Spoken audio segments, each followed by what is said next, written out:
Hello, Major. My name is Ritu Chatria, and I am the Vice Chair of the Human Services Committee here on Community Board 2.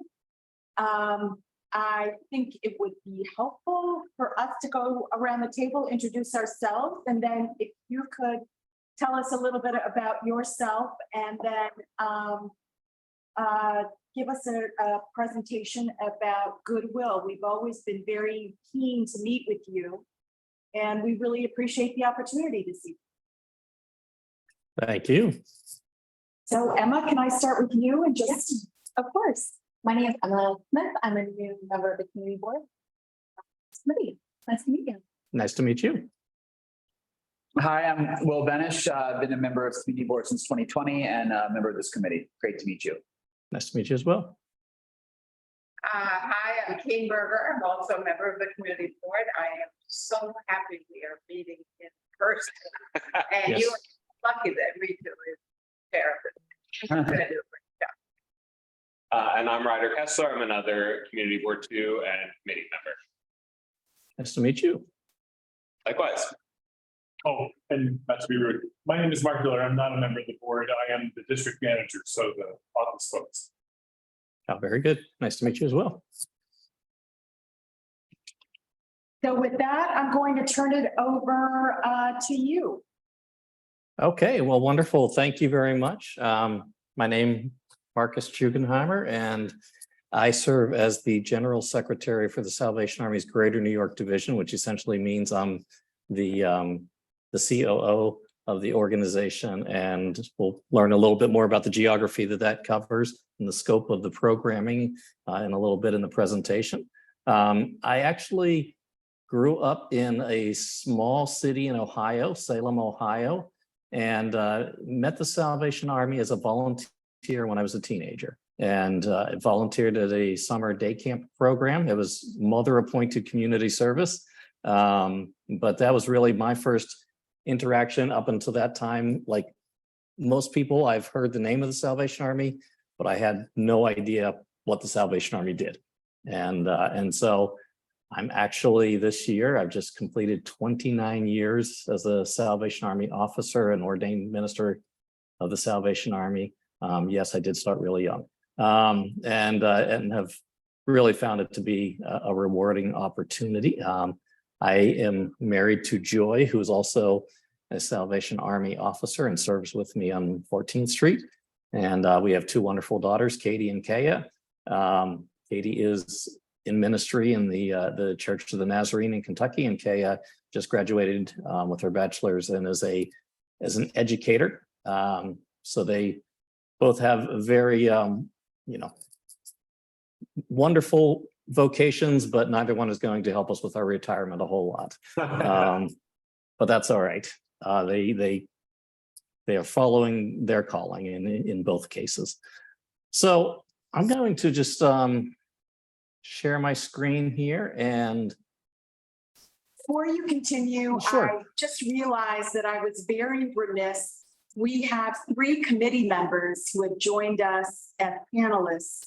Mark, can you switch over to them? Oh, so we have Donna Raftery. Hello, thank you for letting me join.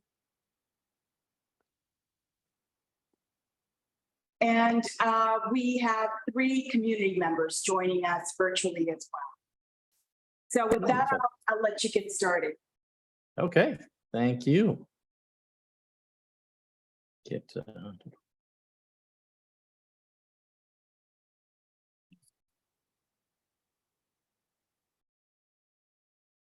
So as I started off by saying, for the first part of my life, I'd heard the name of the Salvation Army. There was a song when I was a kid. It started off with the line, the Salvation Army band played and the children drank lemonade. And so it really gave me no context of who the Salvation Army is or what they did.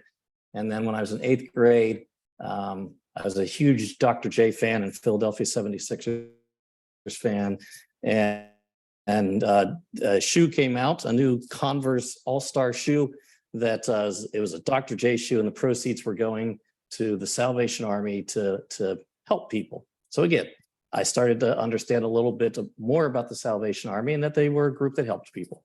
But it wasn't until I started volunteering for the Salvation Army that I began to understand who the Salvation Army is, what the Salvation Army does. So the Salvation Army, founded in 1865 by Methodist minister William Booth and his wife Catherine Booth. And really, the Salvation Army is a Christian denomination that was really founded unintentionally. The Booths were doing some open air church services to the impoverished populace of the east side of London, and had some great results. And when they tried to introduce these converted alcoholics, converted prostitutes into the established church there, the established church turned them away. And so the Booths began renting a hall and started having services there on the east end of London. And so from 1865 to 1878, they were known as the Christian Mission. And then in 1878 became the Salvation Army, really with this idea of a war against poverty. And so the Salvation Army grew tremendously in those early years and really started to reach out to other parts of the world, first Australia and India, and then in 1880 came to the United States and opened the work right here in New York City. There's actually a plaque down in Battery Park where the Salvation Army launched its work back in March of 1880. Today, the Salvation Army is active in 133 countries around the world, is the largest provider of largest non-government provider of social services around the world, and has over 1.8 million church members. Just to put that in context, 50% of those church members are on the continent of Africa, another 30% in the country of India. So it shows the really the deep impact the Salvation Army is having in parts of the world that are so badly needing the philosophy of ministry that the Salvation Army brings. Our mission statement, our international mission statement says the mission of the Salvation Army is to preach the gospel of Jesus Christ and to meet human needs in his name without discrimination. And around the world, that looks very different. In some places, Salvation Army operates hospitals and orphanages, and in many places, the Salvation Army provides the education for elementary students. And so we have this international flavor in the organization. But to zoom in a little bit to the United States, the Salvation Army in the United States is divided into 4 territories. We are, of course, are in the Eastern Territory up there in the green. And to zoom in further, this is a map of the Salvation Army Greater New York Division that encompasses the 5 boroughs, Long Island, and 7 counties upstate. And we have 38 core community centers that are represented by each of those shields, 19 of those, half of those being within the boroughs. And here's a list of the locations in the boroughs just to get an idea of the neighborhoods where the Salvation Army is operating here in the city. So at these 38 core community centers, each one is a church building. And so there are religious services that happen there, Sunday worship services, Bible studies, prayer meetings. In addition to that, there are the services offered to the community. Each one of these has a food pantry. Most of them have a congregate feeding program of some type, as well as they provide social services such as rent and utility assistance, clothing assistance, and meeting other emergency financial needs. They also offer more congregate programming to the community, such as youth programming, in some cases seniors programming, women's groups, men's groups that are developed to provide social development really to those in the larger community. In addition to those locations, we have 8 developmental disability service group homes within the boroughs, where we care for some of the most vulnerable in our communities. And those range from individuals that are totally dependent, wheelchair bound, non-verbal, to those who are a little higher functioning and able to go out to day programs. In addition, we have 9 school-age childcare centers. In 7 of those are in the boroughs, and they provide after-school care to elementary age students, and 5 daycare centers that are caring for the little ones. We operate 3 shelters, 2 family shelters and 1 men's MICA shelter. And again, these are all in the boroughs as well, and have a little bit more of that further down. We operate Essential Community Solutions, which is a home health services program. We operate 2 residences, the Markle residence, which is right here in the neighborhood, and the Eastview residence. We operate the Centennial Memorial Temple, a little more on that later, Starlight Camp. And then within the footprint of our Greater New York Division, there are 3 adult rehabilitation centers, and that's drug and alcohol rehabilitation. They are also the ones who operate the thrift stores. And they're really a separate entity, a separate branch of the Salvation Army. So they don't fall under the auspices and the authority of the Greater New York Division, but they operate within that footprint. So some of the programs that we offer, again, the emergency food and shelter program sites, all of those 38 would function in that, providing those services for the most basic needs. Emergency food programs, pantries, and prepared meal programs, mobile feeding that goes out and feeds in the community, often to day laborers and individuals that and in a lot of cases where homeless camps are set up as well. We operate an opioid overdose prevention program with trained individuals who are going out and not only providing the Narcan kits, but showing those who would need them how to utilize them. And then you'll see the contracted daycare after school programs, music and creative arts education, which is a huge aspect of what we do in New York City. There was a time not too long ago, I'm not sure I would say it's true, that the today, after COVID, but prior to COVID, the Salvation Army was the second largest provider of music education in the country, only behind the public schools. And it's a key aspect of who the Salvation Army is. And we have excellent music programs in the Greater New York Division for young people. Community programming for men, women, seniors, and families. We offer ESL classes in a number of locations. And then one of the things the Salvation Army is known most for is our emergency disaster services. And so often people think that that's simply responding in times of a major disaster, 9/11, Hurricane Ian. We were there. We were there for those. We're there at household fires in some of the communities, but it goes so much beyond that. Our philosophy is that poverty is a slow-moving disaster. And so every day we are out working with our emergency disaster services team, doing outreach, particularly to the homeless around Manhattan, and providing services to them. But it includes preparedness, the trainings you'll see listed there, response in times of disaster, long-term recovery, something that often gets overlooked. I'll say right now, in our long-term recovery program for Hurricane Ian, we're at about just approaching $750,000 provided to families impacted by that disaster.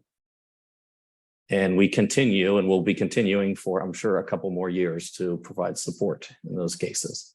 The mitigation of the homeless services, COVID-19 relief efforts, you'll see the numbers there in a 5-month period, over 4.3 million people served that in many cases found themselves entering into that realm of food insecurity, who may have never needed help at any other point in their lives.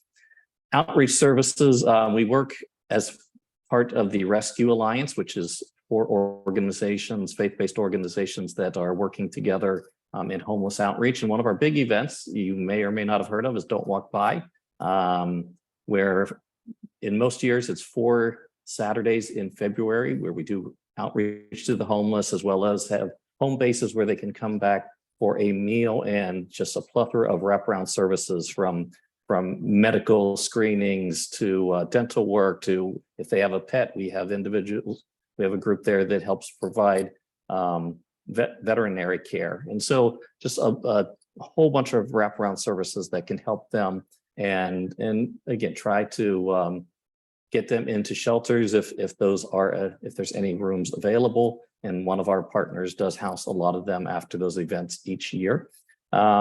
Currently, we're doing a lot of work with the asylum seekers, providing clothing assistance via vouchers to the Salvation Army thrift stores within the boroughs.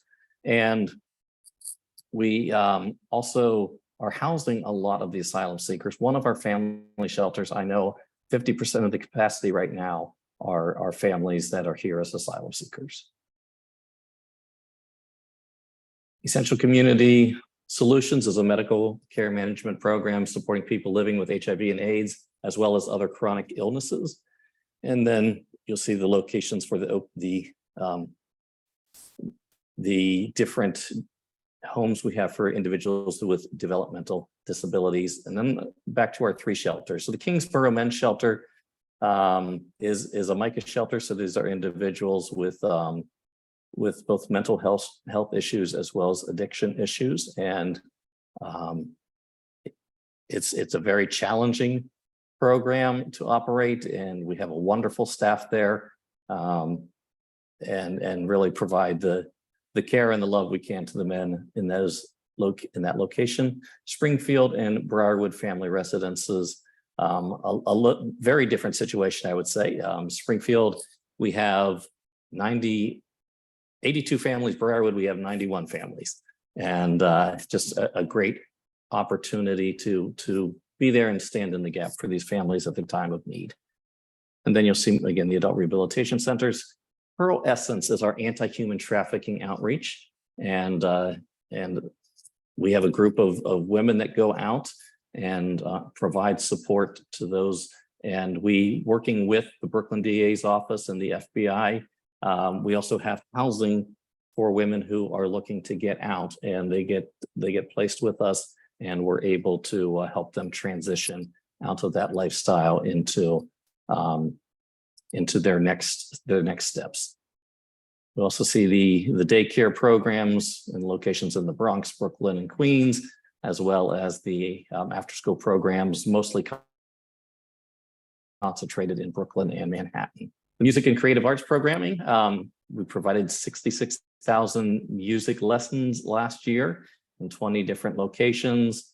And it ranges from the arts, from dance and drama to brass instruction, as well as vocal and piano, a very strong piano program in this area.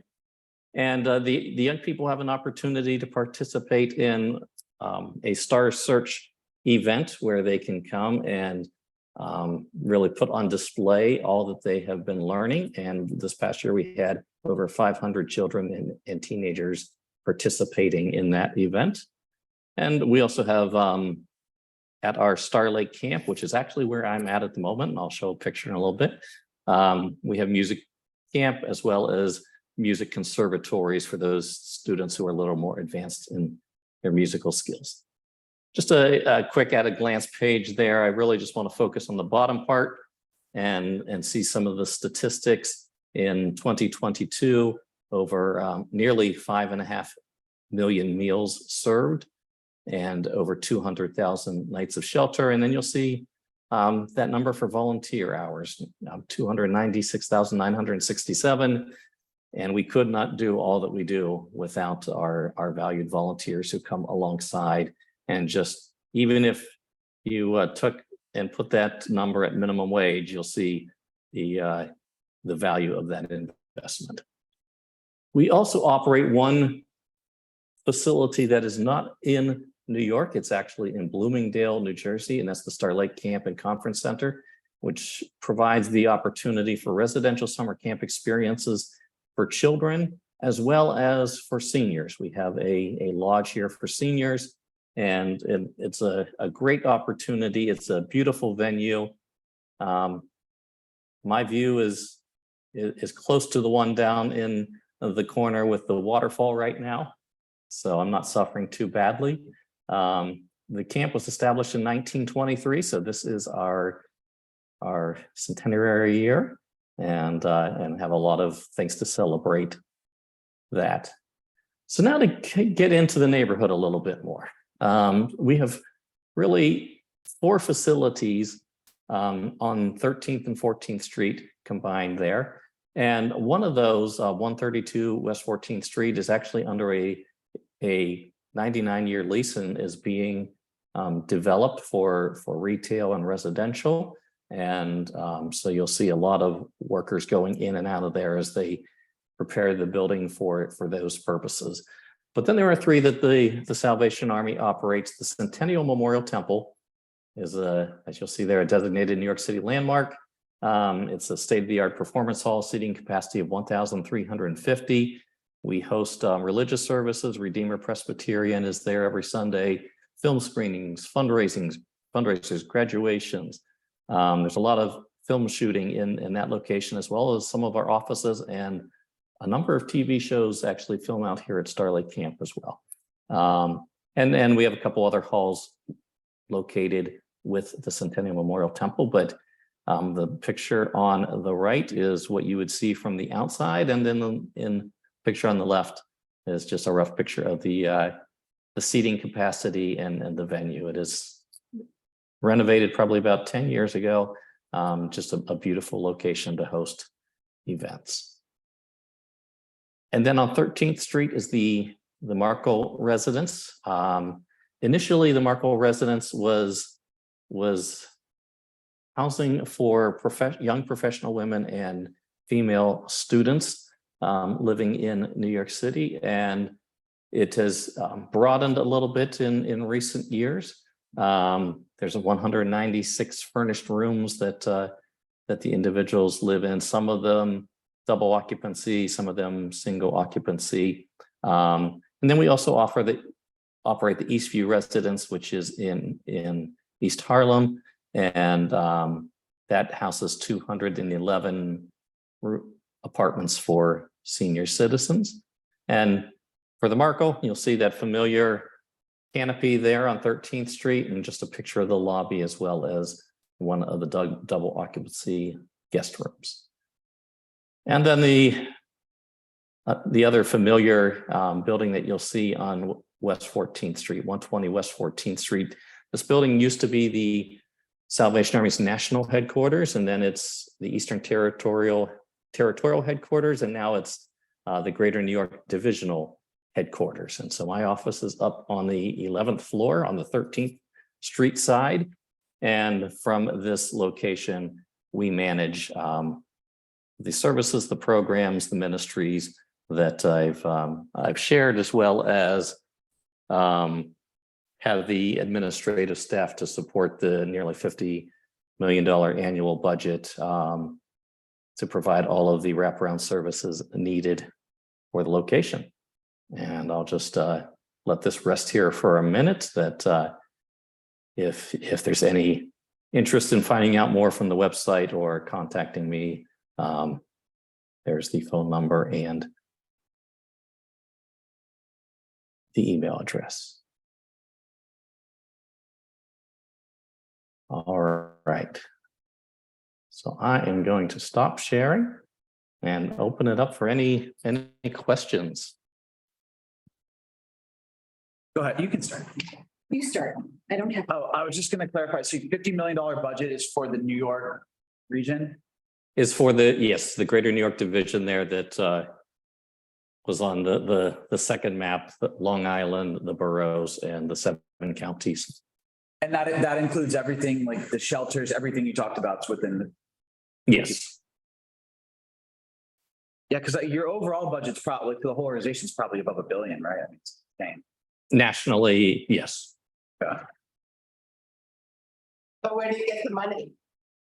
Well, great question. And I would say nationally, it would be very heavily leaning towards independent donors, giving gifts through whether it's major gifts, working with our fundraisers, or the direct mail gifts through, obviously, the direct marketing through the mail.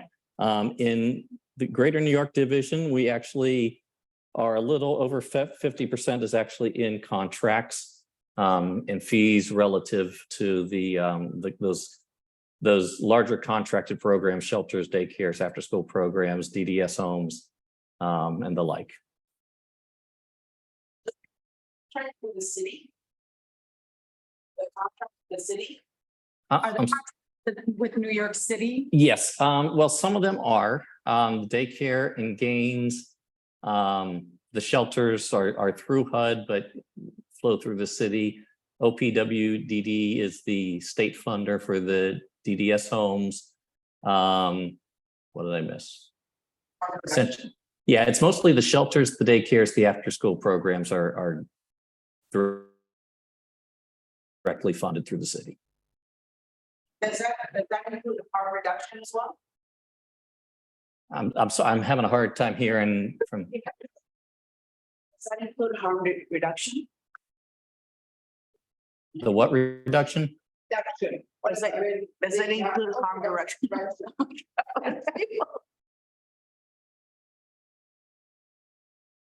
Harm reduction? Yes.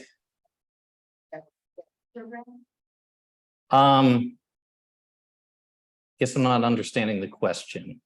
The opioid overdose prevention. Yes, service, yes. Is that a contract as well? That funds Sorry, that? yes, that is a state contract. And one. How about any contracts related to the new immigration? No government contracts relative to that. We do have some contracts with some of the providers that are operating the hotels for the asylum seekers. So are your, You're gonna have to speak up because we can folks. Community. Yeah. Where you were. Okay, I mean, yeah, so for the, you're just part of the normal intake program for the clients that are in your shelters. It just comes through the city's normal program. Is that right? So they're sort of Yes. referred to you by, okay, so just part of the Yes. standard process. Mhm. Go ahead. Sorry, actually, do we want Henry answer? No, I wasn't sure. It's weird to not Zoom with Henry. So this might vary across the different programming, but to what degree is the gospel and kind of whether it's proselytizing or just faith inflected language part of the interfacing with clients, whether it's shelter clients or it's getting a mobile meal or a kid at a music camp? How much is Jesus part of the? I don't mean that derisively. I'm just like genuinely non-normatively curious to what the faith is part of the programming. Absolutely. I think that is a fantastic question. So any of the government funded programs, of course, that really is not a part of. When we welcome new employees, and I do start off the orientation, I identify who the Salvation Army is and say that, obviously we do not require people to share our beliefs, but we do ask that people uphold the values of how we want to see people treated, with dignity, with respect, with compassion. And so in those ways, I would say that the ministry of the kingdom of God is being done through the deeds.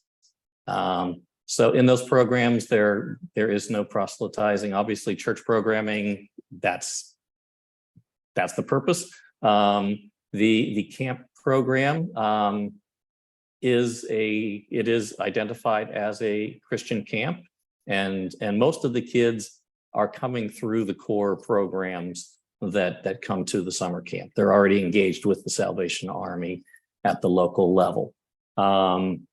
And the outreach programs, a major tenet of our emergency disaster services and what we would call emotional and spiritual care is that when somebody's life is falling apart before them, that is not the right time to be trying to, push a major life decision on them. We are there to provide some peace, some calm.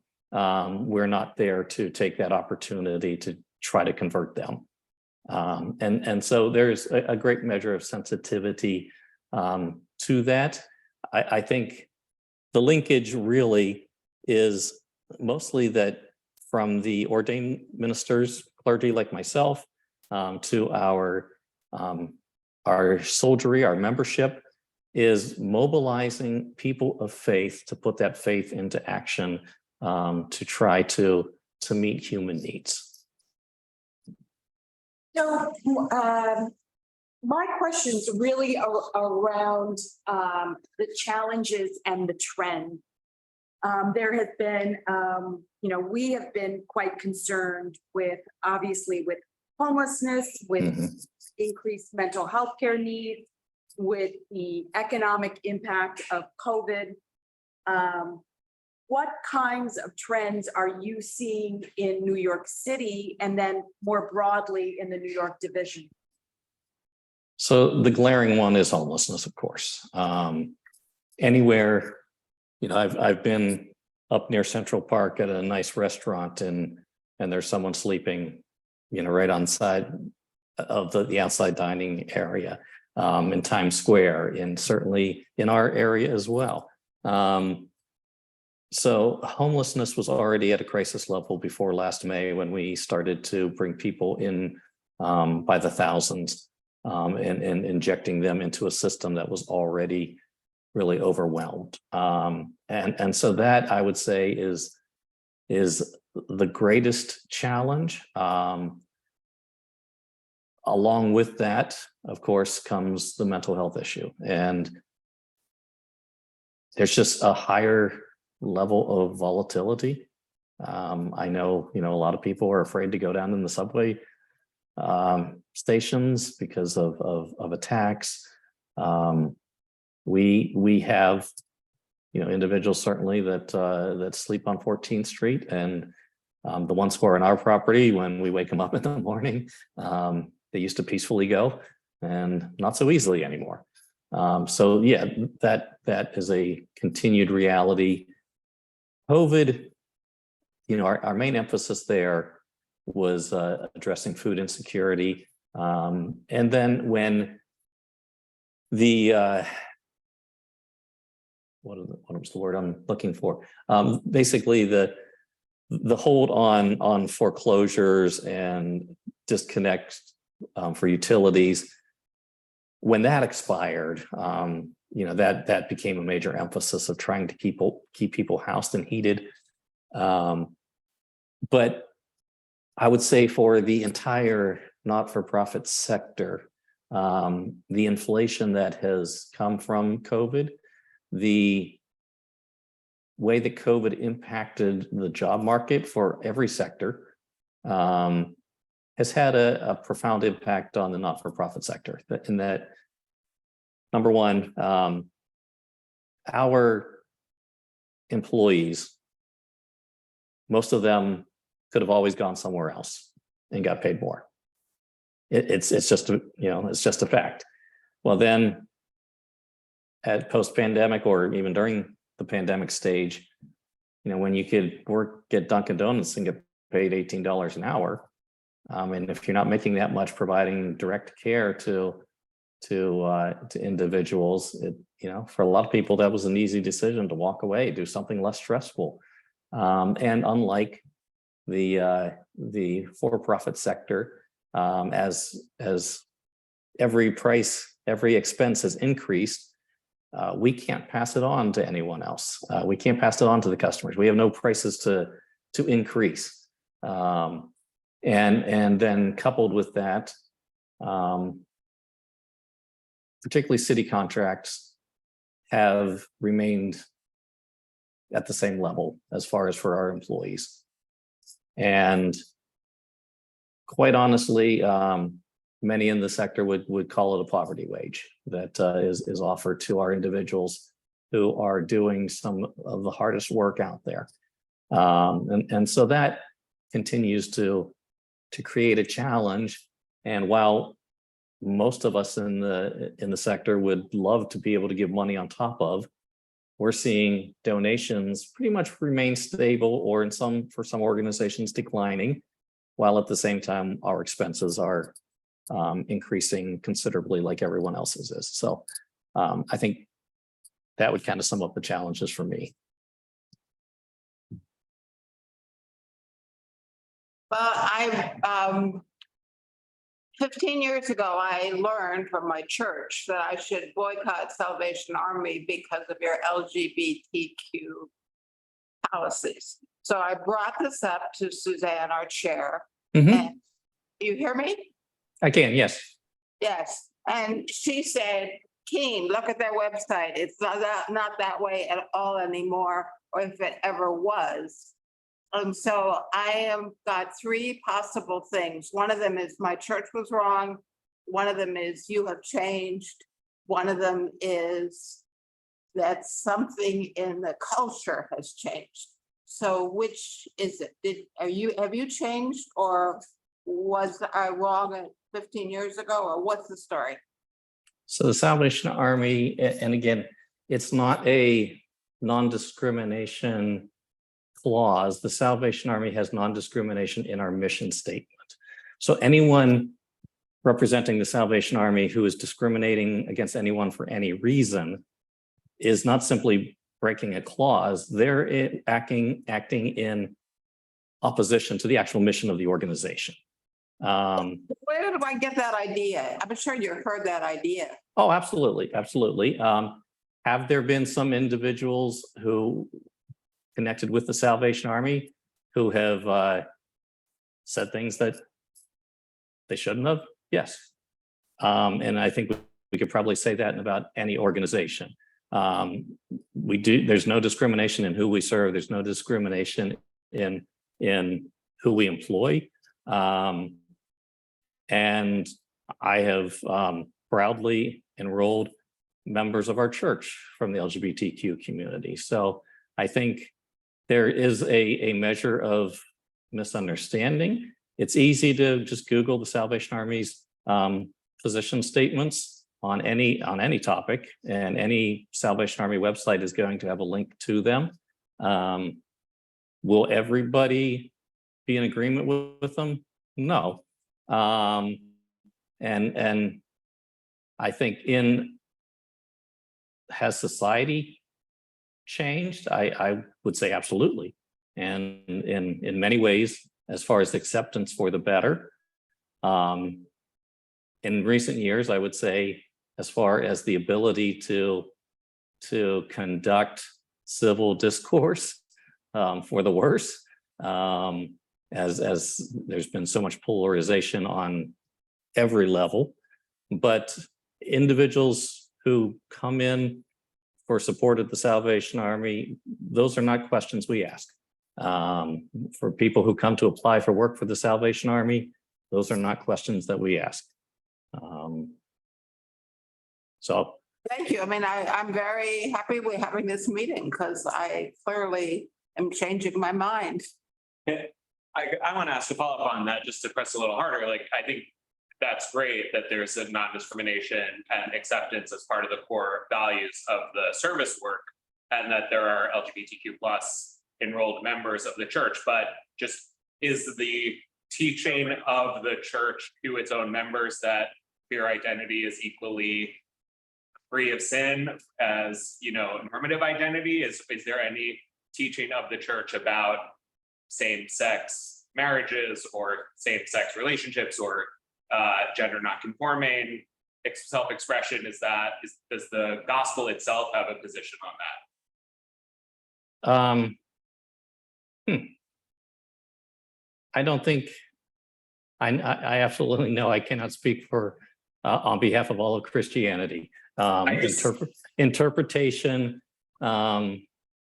is going to be across the board, and we know a lot of people will treat the Bible or any other religious book as a smorgasbord. You take what you like, you avoid the parts that you don't like. Organizationally, I would say if you're looking for the Salvation Army's official position, Google that. It's much longer than I can get into on this call. I will say I've had members of the LGBTQ community when I was a pastor that attended our services, and they would say they came to the Salvation Army because they felt more welcome there than the churches that they tried to go before. So I can't speak if that would be true in every location, but I think that there's more locations that would be true than there are that it wouldn't. So may I ask, as a member of the community board here, how do you engage with your local communities? And are there opportunities for us to be supportive or help? Absolutely. Volunteerism would be first and foremost. In the main programs, and my apologies, I kind of skipped over this part of my presentation. So at 120 West 14th Street, not only is it our executive offices, but we do have a Salvation Army church that operates out of that building that used to operate out of the 132 West 14th. And their signature program would really be their soup kitchen program, their hot meals program that serves lunch Monday, Tuesday, Wednesday, and Thursday. They serve about 500 meals a day. It's really 100% volunteer driven. And so that's always an opportunity. On Thanksgiving Day, we'll be doing about 1,000, feeding about 1,000 on that day. And so there's great volunteer opportunities there. Other programming there, there's strong music programs and other youth programs. Know that those type of programs, there's a much more stringent volunteer clearing process with background checks and everything to make sure that we're keeping the youth and the children safe. So volunteerism is one of the great opportunities. Representing Salvation Army to the community and the community to the Salvation Army, that to me is a huge thing. We hear from our neighbors when they don't like that we the what do I want to call them? Sidewalk sheds are up too long because we have to do every 3 years our code 11 for the city. And we hear about those type of things, but to hear from neighbors, what are some areas that the Salvation Army could better serve those in our community, and at the same time representing the Salvation Army to the community. We really are here to try to engage and better the lives of the individuals in the community. Well, one of the neighbors that you work with is Paul's Place, which is next door. And so can you tell us a little bit about that? We do not really have a whole lot of, no direct involvement with Paul's Place. The men there, they do come over and eat at the soup kitchen meal. There has certainly been an increase of homeless activity in the neighborhood since Paul's Place opened. I think we need those locations to try to get individuals off of the street. That's better for the whole community. Also recognize that as with our feeding programs, not everybody wants them happening in their neighborhoods, and we recognize that, and we try to accommodate in every way we can to try to not again be a bother to the neighborhood. So if I could just delve a little more deeply into Mhm. work that you do with respect to your mental health services. Can you discuss a little bit about how the Salvation Army is organized with respect to providing services both for the homeless population as well as your recovery center for opioids? So, so two separate, our drug and alcohol rehabilitation centers that, so we have one that operates up in Times Square, one in Poughkeepsie and one in Hempstead. And so those programs are work, they're residential programs, work therapy programs. They have a good track record of individuals being able to maintain their sobriety. It is a more long-term program. And there's obviously counseling provided and 12-step programs and that programming. The opioid prevention program really, that is minimal contact. It's engaging people on the streets. We do have some of our core locations that have staff trained in neighborhoods that were designated by the city as neighborhoods that were their priority for this program.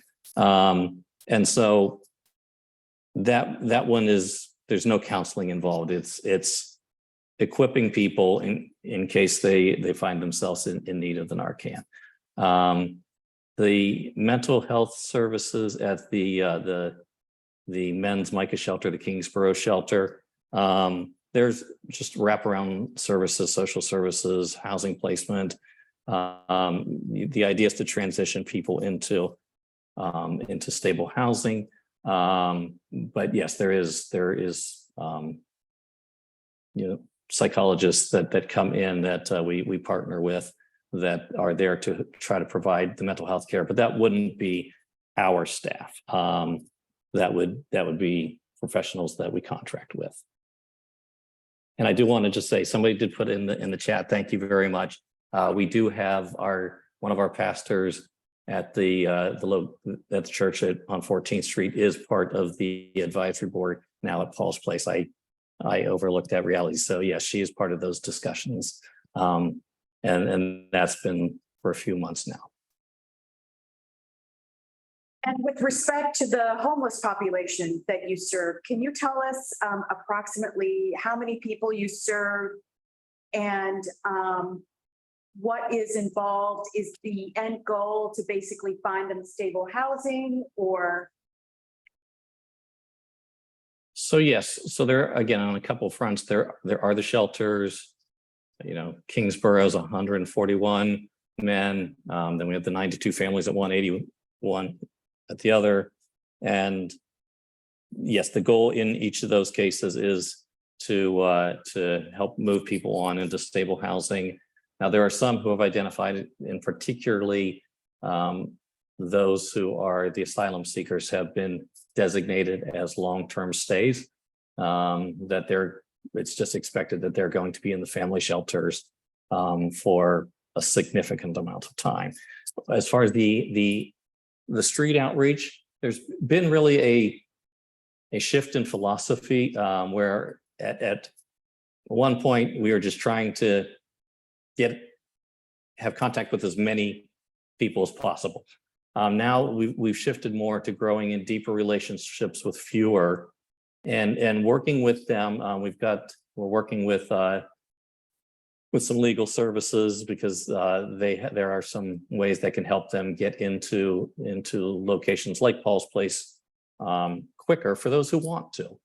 The challenge is always that there are some who do not want to abide by any of the rules of shelters or drop-in centers and prefer to be on the street. And for them, we just try to resource them with what they need. We have packs that we give out on a regular basis with in the winter, hats, gloves, scarves, socks, toiletries throughout the year, and just trying to equip them with those things, food bags, bottled water, just try to keep giving them the things that they need for daily survival.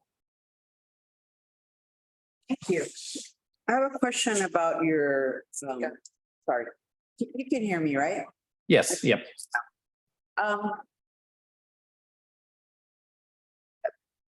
After the pandemic, right? So this migration, has it affected like the amount of financial like changes for the stores? You know, because there's people moving. I know like Housing Works, you can't like bring more than 2 bags because they're just filled. So while you said that a lot of the money that you have financially is donors, I'm assuming that there was a scale financially in the stores as well. So, and to reiterate, I mentioned in the presentation, we have nothing to do with the stores really. The So finance that- doesn't go to the programs? Not, it goes to the adult rehabilitation centers, Okay. which are not really a part of our divisional operations. So that would not be reflected in those numbers that I shared. I can tell you that whole operation took a major hit with the pandemic and had to close down centers and stores. It started with the reality that, you know, a lot of the items that we sell, we went to people's homes and picked them up. Well, that stopped happening for a considerable amount of time as we were in lockdown, and then even beyond then, you know, people just weren't comfortable with that. And then comes the aspect of secondhand clothing. You know, early on in the pandemic, we all thought, oh, we can get it. It lives on everything. And so secondhand clothing was not something people were necessarily looking for. So there was definitely a negative impact there. It's been rebounding. And I will say with the vouchers that they're getting for the asylum seekers, that's certainly our issue really is every time before we start up a new big operation, we have to check with them to see how their inventory is. Are they going to be able to supply the demand for all these vouchers? And so I think, quite honestly, that is helping them out.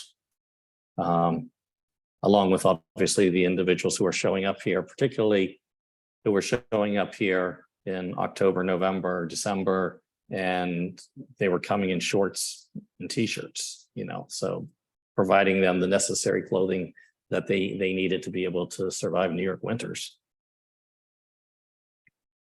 So I'd like to open it up for people who are attending remotely for questions.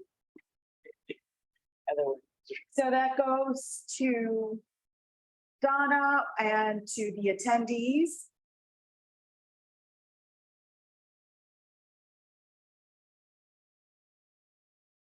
So we have a question from Nicole. Nicole, you should be able to unmute. Yep, hold on one sec, guys, trying to get my video on. There we go. There I am. Hello. Well, Thank you very much for taking my question, and thank you, Major. I really enjoyed listening to you today. I am the liaison for Community Board 2, and I work for Eric Botcher, and I'm on the Community Advisory Board for Paul's Place. And I just wanted to say you had mentioned Lenisa, who Yes. is the representative. I'm gonna probably butcher her last name, but Sugdeo? Sugdeo, Okay, got it. very good. She is fantastic. And I can't tell you, things really started to become more cohesive and a more neighborhood feel when the Salvation Army joined. And they talked to us. We brought in everybody from Salvation Army to the group that brings the bus on Fridays to feed everybody, and everyone worked together. And I think it just made such a difference at Paul's Place. I know it made a difference to the staff there, and they really appreciate it. So I just wanted to say thank you from the council member's office, and also I'm sure Paul's Place would be thanking you guys. So just wanted to throw that in there.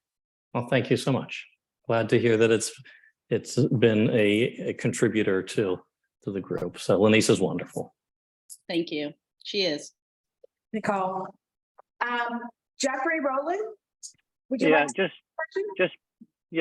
just a quick sort of question. I love the Salvation Army. They've actually helped people in my family in the past. But what I'm curious about is, can you tell me about the finances more? I don't understand when people donate, they donate, they don't know whether the money's going locally or off to Africa. I mean, is it going to one big pool? And then is there a budget that's determined about regions and divisions, and subsequently in the divisions or more local areas? How does that work? And could you explain that to me, please? Sure. Thank you. So the money that is donated locally stays to support locally. We do fund Salvation Army operations in many parts of the world, but that's actually through our congregations. Who a big push for our giving in our congregations is actually to help with the world missions of the Salvation Army. And so unless people designate, and some do, I've donor friends that I've worked with who, if there's a disaster somewhere else in the world, they don't hesitate to write a 6-figure check to go there.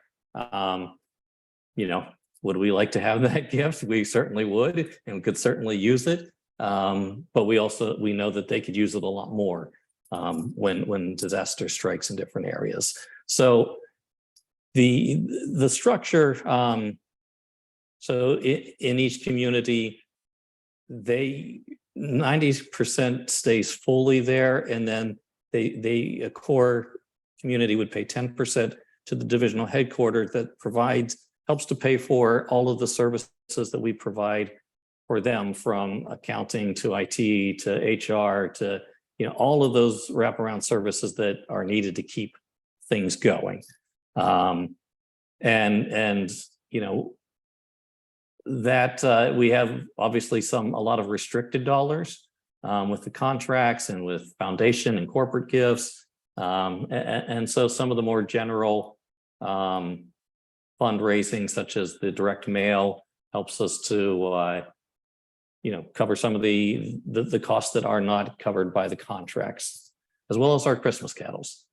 It might surprise you that the Christmas kettle collections in New York City are only about 4% of our budget.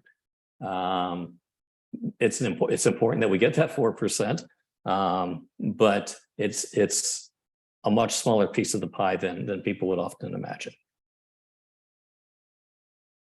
I'll put more in the kettle next Christmas. Hey, that'd be awesome. Thank you.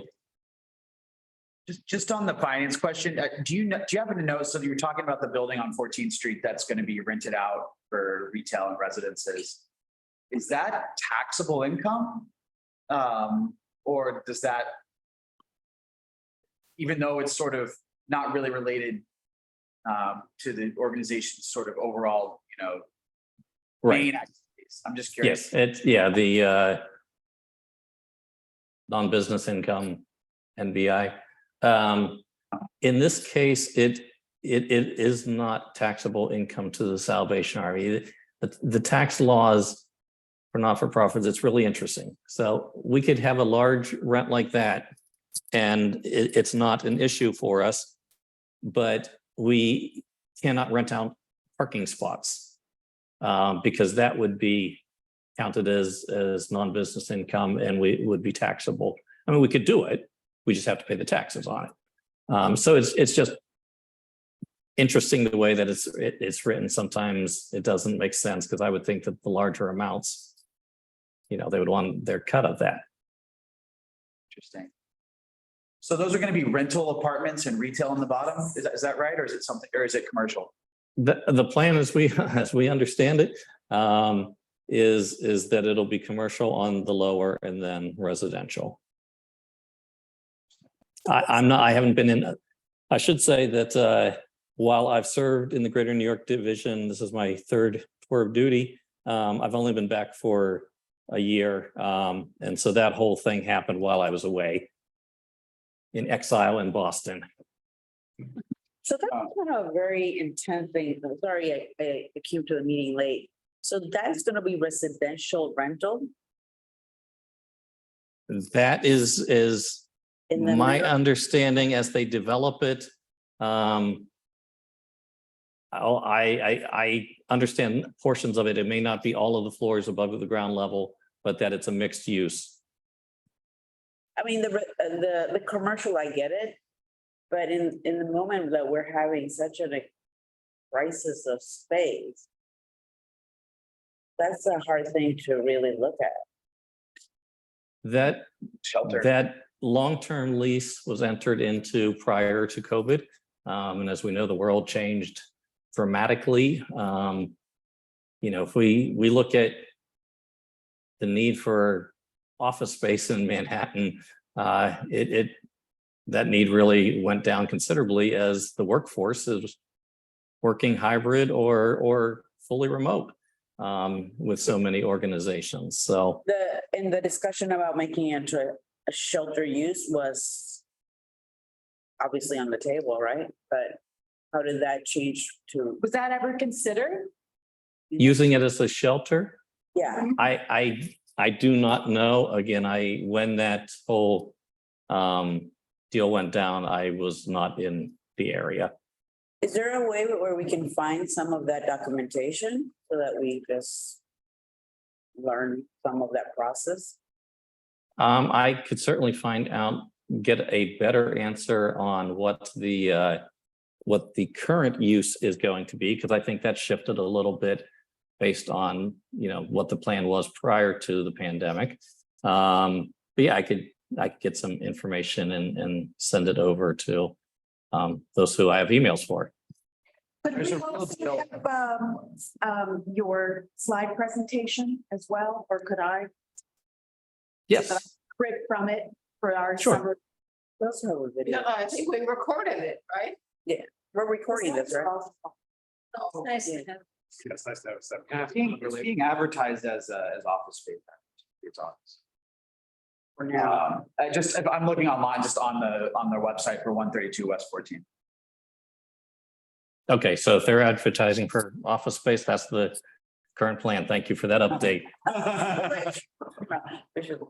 That one, I've had plenty of other things that I've had to pay attention to, that one really wasn't on my radars. Thank you.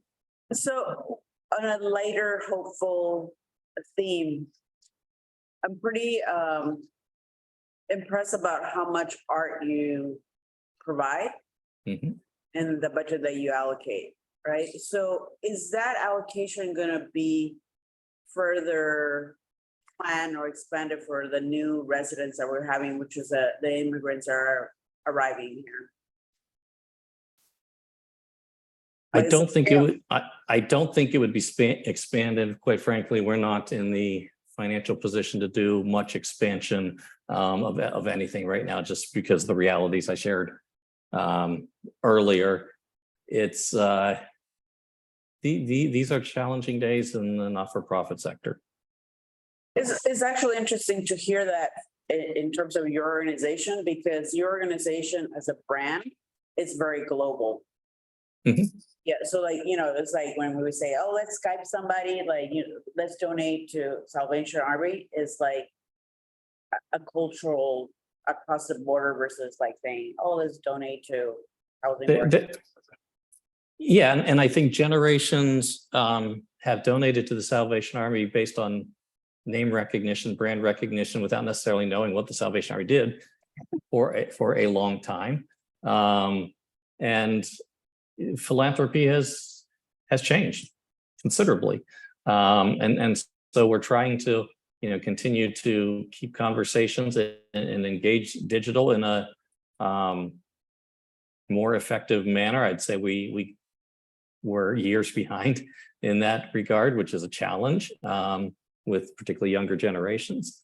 So, there are always new things that we're trying to support the mission, because we know how badly the help is needed by those who are our neighbors in need.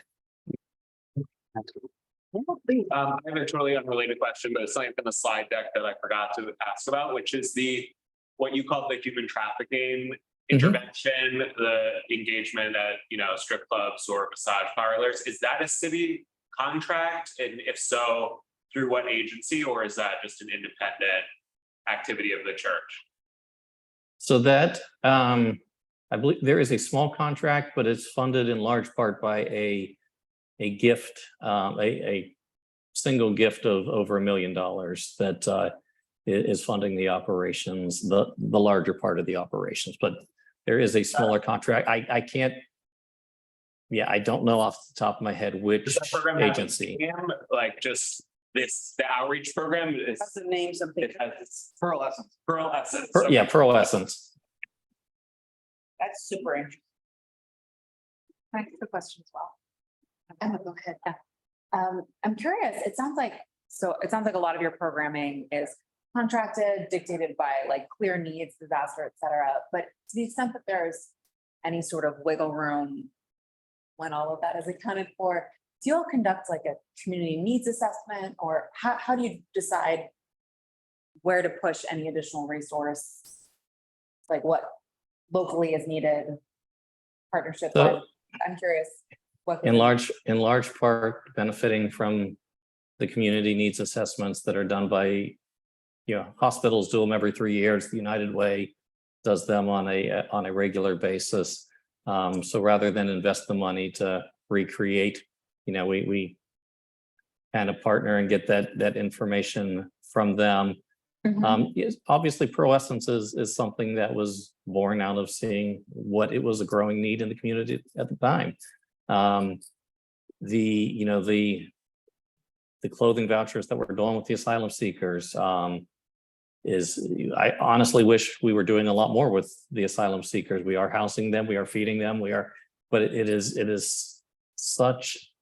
it's a crisis of such a large magnitude that I think is being overlooked because of it's been politicized.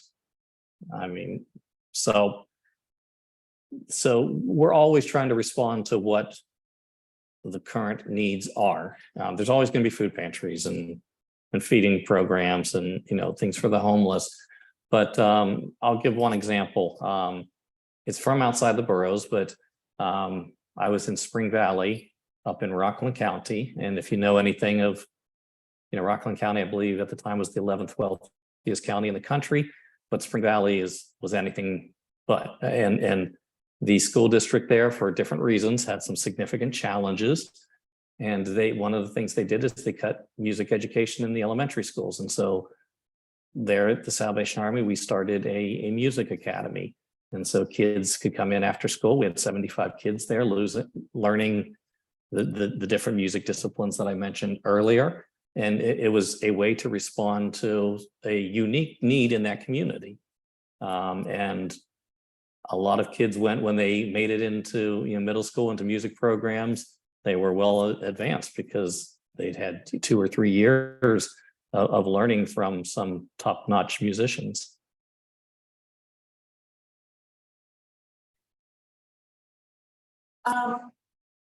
Well, if there are no further questions,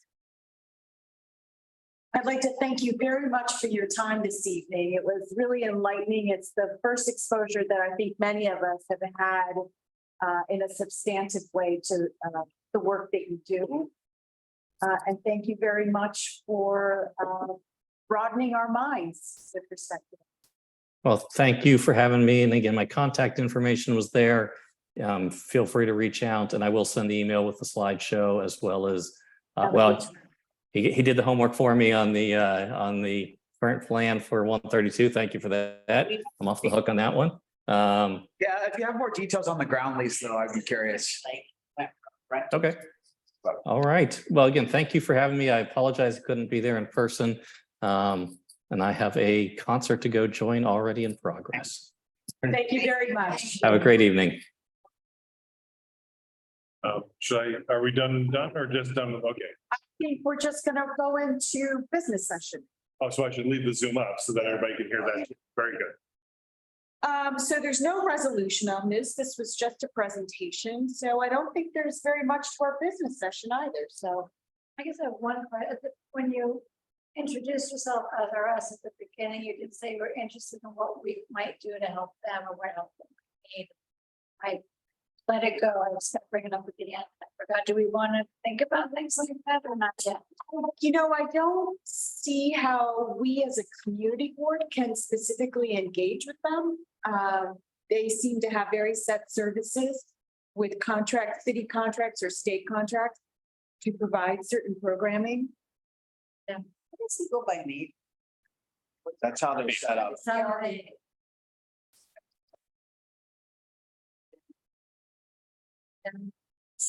Yeah. So, you know. So that's where we get it from. So I mean, the way that you're asking about the ground lease, I mean, the way they work essentially is 99 years. They own the land, but that's it. So they get paid, I think they said $30 million over 99 years. It's usually a low rate compared to if they were renting the building. And then basically the person who they lease it to takes over all responsibility for that building itself. So they're going to renovate it. They do whatever they want with it. So we kind of missed the opportunity to opine on that because it was 2021. It's just like the MTAs. Yeah. Sometimes they have resets along the 99 years. Yeah. So that if the rent, which is generous today, turns out to be a ridiculous bargain in 25 years, there might be an opportunity to reset the rent. Yeah. But this is very hard work to have like people overseeing like when things come up, right? Like in 2 years, we won't be here.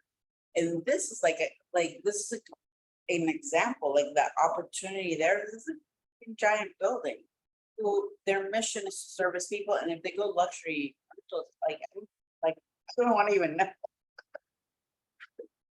I'm not sure we would have had a right to say anything, but we could have at least, well, we could have given our opinion. To my mind, what it would be decreasing their physical space and using that money. And obviously they're in a financial crunch. So that's what they're doing. They're reducing their physical ability. Which I am shocked that they're having financial blah, blah, blah, because it's like, I know, like, he explained it about picking up stuff, but I don't remember, I thought they stopped picking up stuff long before COVID. Well, I think it's picking up stuff. I mean, that's a thrift store, so that's not even him. Not even him. What he was saying is that the contracts that they negotiate with the city or with the state are static. And meanwhile, their insurance costs, their everyday costs have been rising, inflation's been high. And there's been an ever increasing need for some of their service. So. Inflation's And that's very my understanding. Yeah. damaging to nonprofits because, as he said, you can't pass anything. It's damaging to every And- profit.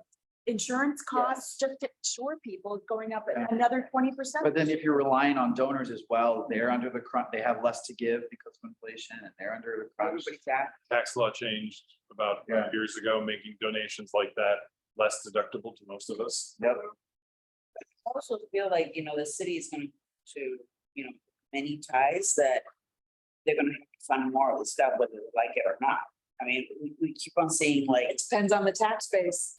but also the mayor deducted, but you know what, every day that is in your face every single day. It's not gonna go away. So I don't think that it's like not a forever thing, like they're just gonna ignore it. Right? I mean, we have people. Well, you either decrease, you either get revenue in and increase services or you meet demand, or you don't get revenue in and you don't meet that. If I could suggest, you're absolutely right with respect to a religious-based organization and supporting it individually, but there will be the district needs statement and the statement of budget priorities that I'll have a lot to say about over the summer. And the programs that they have contracts with are funded either by city tax levy dollars, sometimes by the federal community block grant program. So what the board could do is advocate for increases in those funding streams and for the programs that they support without actually calling out a particular religious organization as a beneficiary. And what struck me was the salary. It's already almost. Which I find. I'm sorry, Rachel, what do you They say? said that their salaries are paying to some part they love. But I had the impression that was coming through the city. The city funded contracts require that they pay at least minimum wage, and minimum wage increased a couple of years ago. So funding for that didn't necessarily increase in the grant along with the change in, so some of those organizations have been a little squeezed. So essentially you're saying they had to fire some people. You know, people left. They had to fundraise some more. And some people left working at what he said, like Dunkin' Donuts, because for that price, for that labor, it was less of the danger. Right. But you know what, I obviously I can't see the bird's eye view. I find it interesting that they have this operation where it's donor, state, city funded, but yet they have this machine that I feel that they make a lot of money. Because this is not the only real estate they have. You know, and You can look at their 990, their tax form, and the top 5 people, the top 5 earners, their salaries are on there. And then their entire budget, but I know, but entire. they have a decision where they have made where their nonprofit, their contracts is funding those salaries versus this like retail thing. And this retail thing is not nothing. They make a lot of. He said 4%. Oh, no, he said the kettles were 4% up the revenues. So that's a separate area of the nonprofit that he just doesn't. Which is very interesting that they would like, I mean, we're so small in this. He said that they fund those, the thrift stores fund the men's rehabilitation centers. Which is like that it's so segregating and. I'm talking about like very retro, like mission. But I haven't looked at their finance, but I don't think their finance is nothing. It's one of the top 5 largest nonprofits in the world. $1 billion a year. Yeah. And they purposely have separated that part so that, you know, that's not touched, blah, blah, blah. That means like there's should be more cats in there. And 50 million is not huge for this area, Oh, for a nonprofit. yeah. I mean, it's a pretty small. But I'm sorry, I'm really befuddled at what we're talking about. So essentially you're saying they're not really one of the major nonprofits? Although or you're nationally saying and that they are- internationally, they are. Their budget for this division in New York City for the services that they're doing is relatively small, both in terms of their overall budget, but also specifically for an organization in New York City, 50 million is not a big deal. It's not a big organization. And It's not at all. Did that include their contracts? Or was that? 50% of that 50 million, so 25 million is funded through city and state contracts. So they raised 25 million. So that's not that's a pretty small amount. Yeah. Well, I genuinely was honest when I said, I thought we should stay, I thought I should, as an ethical person, stay away from it. But I was very impressed with all the different things they're doing. So am I still being naive in the other direction? I mean, what do you think? What do you think? I mean, opinion. What I'm saying is like the bird's eye view of an organization and how they parcel, how they bundle money is a very interesting thing because they, as an organization, they have a lot of money. They chose to have the service stuff be contracted by the city and state, which is like not a lot of money. But then this gets run like real money. I mean, they have real estate and they could possibly go into a high rental situation. That's kind of horrific to be listening to, like in the middle of this crisis. So it's horrific to listen to the fact that they are renting out there and getting money from their building. That's what you're saying. Yeah, in this moment. of But crisis. the other thing to think about though is it was class B and C office space. So it's not necessarily easy to convert office But they space could into have that. residential. You know what I mean? It's. Yeah, no, but I mean physically, right? When you look at the fence, Physically, it's very difficult. I think that's one of the problems with converting the hotels and Yeah. their office space. they don't have that plumbing and electrical. Well, hotels maybe. But yeah, the thing is, like, office. it is the gesture when you have the capacity financially and the will to do it. Like, for example, Goslow, they needed to expand, right? The city gave them all kinds of permits, and they never give 24 hours, anything, electric, plumbing, anything. No, but Because it's the city, physical building. It's not the permitting. I know, but what I'm saying is, it was the same thing. Goslow went from like basically a townhouse to what it is. When there's a physical and financial interest that people are willing to do, you can make it happen, especially when it's the good of the God's city. love, we deliver had Michael Kors and all of his coterie of very famous. Yeah, but prior to And they that, did a great job of. but it was Geffen, and when Michael, of course, wanted, the city also wanted, because they do deliver. They So do. So that's this. They're very impressive. So this brand delivers, and I think like if they sat down and wanted to do it, and they could get all that, and they could get. But I get your point about it being fragmented. It is perfectly fragmented. Yeah. It- I mean, it's money. it sounds a little like a big. It is big. I'm Like, sorry. I I'm don't sorry. think a big, I have to be. I mean, at $1 billion, yes, it has to be. It's one of the most recognized brands globally. And they have real estate in New York City. That's not like, even Goslow having that space. This is like real spaces. And how much is, I mean, again, are they doing this, or they could be doing more, or they're not doing good, or maybe it's. Do a lot, but it's what he says, a lot of it's very archaic, right? The archaic part is because you're not funneling your own money into your Own organization. That is a big thing. That's when like. That's when you're you're not. not. And Yeah. if you really want to. But there might be a delta of like 60 million, like say it costs 30 million to renovate, just to renovate the building. I have no idea if that's an accurate number. And then they're leasing it for 30 million, that's a difference of 60 million. So that's 30 million extra. So that's probably how they're thinking about it. So it's. Yeah, and that is completely fine. And then you have a plan to show then what is that money over time, right? I mean, the impact financially is like you have to play it out. I mean, it's sort of like the West Side Highway, right? Selling air rights. It's not a lot versus selling the actual space.